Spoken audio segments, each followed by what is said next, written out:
Can we go crazy? Yeah. What's up? It sounds like a pretty basic form, right? The house did this. It's got water. Blah blah blah. What if something crazy? What if the house is haunted? It's got ghosts or something unmentionable happens in the house, and now you're gonna go sell it. I mean, Yeah. So actually, that's a great question. I get asked all the time. Like, well, they'll tell us if somebody died in the house, right? right? In this state, this is a state-specific ruling. A state-specific ruling. State-specific ruling. Okay. In Washington State, Right. we happen to believe, as a state,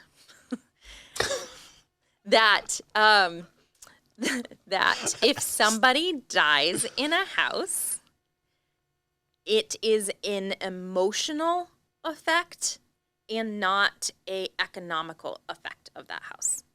Okay. So the seller does not have to disclose if somebody died in the house.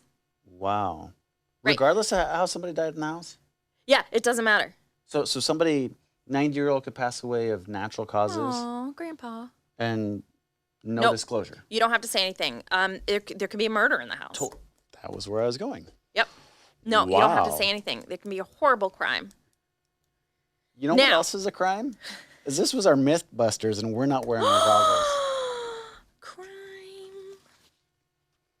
I just noticed them. I'm going to try to put them on. The jingle's coming, guys. Oh, the Jingle is jingle's coming. coming. Yes. Can't It's wait for being made Mythbusters. right now. That will Oh, help. That will nice. help in the future.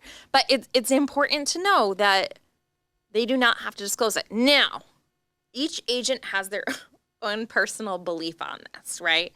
My personal belief, what I mentor people to say, and what I tell my clients to do, if you know of something that happened in the house. Yeah. An example is somebody that I mentored had a house that he listed that there was a murder-suicide in the Wow. house right before he listed it. Wow. We had to clean up and stuff beforehand. Not good. Well, it was a hot market, and he got 4 offers. The people that inherited the house did not need to disclose anything. Okay. Right. They actually didn't even need to fill out the seller's The Form disclosures 17, right. because they were inheriting. We'll circle back to Yeah, that. in a circle back to second. that. So Yeah. another situation almost completely. But they did not have to disclose that there was a bad crime there and somebody passed away. Now, what I advise people to do is oftentimes we just know people that don't feel comfortable living in a house that something like that's happened. Right. So look at the offers, go back to the one that you want to accept and say, hey, listen, you're the winning offer. However, before we sign and get into contract, I want to tell you the history of this house because I don't want you to find out when you move in. Yeah. And I want to make sure you're okay with it. And if you don't want to buy the house, That would be awkward at the first housewarming party, Woo! barbecue, backyard. Oh, hey, welcome neighbors. unfortunately it happens.